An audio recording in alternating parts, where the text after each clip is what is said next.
কেন মিছাই দ্বন্দ্ব করো গোসাইজি, কি রঙে বাঁধিয়াছ ঘর মনরে। কেন মিছাই দ্বন্দ্ব করো গোসাইজি, কি রঙে বাঁধিয়াছ ঘর মনরে।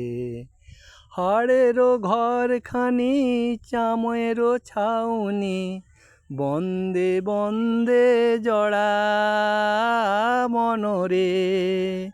আবার সে ঘরের প্রহরী ময়ূরা ময়ূরী, করিছে কি রঙে খেলা গোসাইজি, কি রঙে বাঁধিয়াছ ঘর।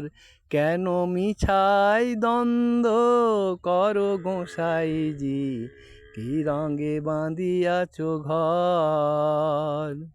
আমি রামনারায়ণ গৃহস্থের অমৃত কথা চ্যানেল থেকে আপনাদের কাছে এসে গেছি। এই যে দেখুন, আজকে আপনাদেরকে নতুন একটা দ্বন্দ্বের কথা বলছি। এই যে দেখুন, যে কোনো জায়গা এখনকার আমিনরা যেভাবে মাপছে সে আর বলার মতো নয়। একজনের পছন্দ আরেকজনা পছন্দ হচ্ছে না, দুজনের মধ্যে 3000 টাকা করে আমিনদার নিচ্ছে, নিয়ে এসে বুঝলেন ওদিকে নাকি কে পাওয়ার দিয়েছে জানি না, ওরা 2 ফুট 2.5 ফুট জায়গা এদিক ওদিক করার মতো নাকি ওদের ক্ষমতা আছে। এই যে আপনাদেরকে দেখাচ্ছি কত সুন্দর। এই যে দেখুন কীভাবে এই যে পরের পর পিলার পোঁতা হয়েছে।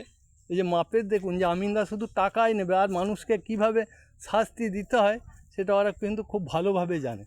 এই যে দেখুন, এই যে আপনাদেরকে দেখাচ্ছি কত সুন্দর। দেখুন এই একটি পিলার দিয়ে গেছে একজন আমিন, এই একটি পিলার দিয়ে গেছে একজন আমিন, বুঝতে পেরেছেন। এই দ্বন্দ্ব কে মেটাবে জানি না।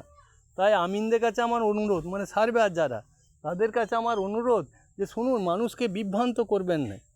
যদি মাপতে না জানেন, আপনাদেরকে কে পাওয়ার দিয়েছে, ভগবান দিয়েছে না কে দিয়েছে তা জানি না, তবে এই রকম করে মানুষকে বিভ্রান্ত করবেন না। মানুষ সাধারণ মানুষ, গরিব মানুষ, সবাই হয়তো সবাই সব জানে না। আপনারা টাকাটা নিয়ে যাবেন, মাংস ঝোল ভাতটিও খাবেন, আর দুজন অ্যাসিস্ট্যান্ট আনবেন, নিয়ে কেরামতি দেখাবেন। মানে সে একটা কথা আছে না, যে ঝড়ে কাক মরে আর ফকিরের কেরামতি বাড়ে। এই যে আপনাদেরকে দেখাচ্ছি, এই যে দেখুন ওদের নাকি ক্ষমতা আছে 2 ফুট 3 ফুট, মানে সব বাপুতি জমিদারি।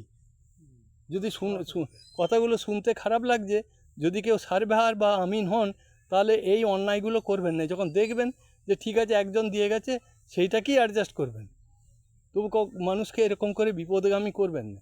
এই যে দেখুন, আজকে দেখুন এই যে পিলার দিয়ে কতবার মানুষগুলো মাপছে, পয়সা দিচ্ছে, 2500 3000 টাকা নিয়ে চলে যাচ্ছেন, ব্রয়লার মুরগির মাংস ঝোলটি মেরে যাচ্ছেন, নিয়ে এইসব কেরামতি দেখিয়ে দিয়ে যাচ্ছেন।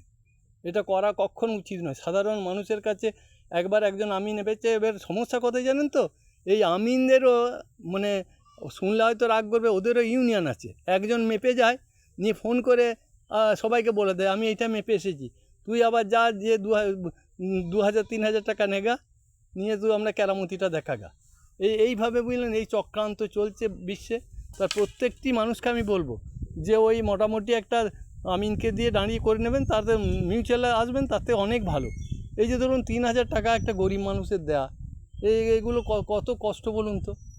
কাছাকাছি আর এই বিশ্ব অশান্তি, শান্তি কারু নয়, কিন্তু তবু এই যে কেরামতি দেখিয়ে দিয়ে চলে যাচ্ছে, আর বলছে নাকি যে আমাদের 2 ফুট করে আমাদের ক্ষমতা আছে। ও বাবরি, তার মানে 6টা আমিন এলে 6 দুগুণে 12 ফুট আপনার জায়গায় চলে যাবে। আজ 3-18 হাজার টাকা তারা গুনে নিয়ে যাবে। তাতে দরকার হলে একদম সোজা ওদিকে না ডেকে কোর্টে যাওয়া ভালো।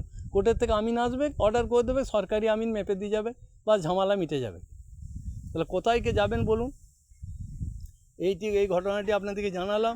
প্রত্যেকটি মানুষের কাছে আমার অনুরোধ যে এই মাপজোপের ব্যাপারে এই 2 নম্বর অসৎ মানুষদিকে ডেকে তাদেরকে টাকা দিয়ে মুরগির মাংস ভাত খাওয়ানোর কোনো দরকার নেই। কাছাকাছি আপনারা যতটা পারবেন নিজেদের মধ্যে অ্যাডজাস্ট করে চলবেন। এই বলি আমার ভিডিও রাখলাম। যদি ভালো লাগে অবশ্যই একটা লাইক করবেন, একটি সাবস্ক্রাইব করবেন এবং শেয়ার করে দেবেন। নমস্কার, আপনারা সব ভালো থাকবেন।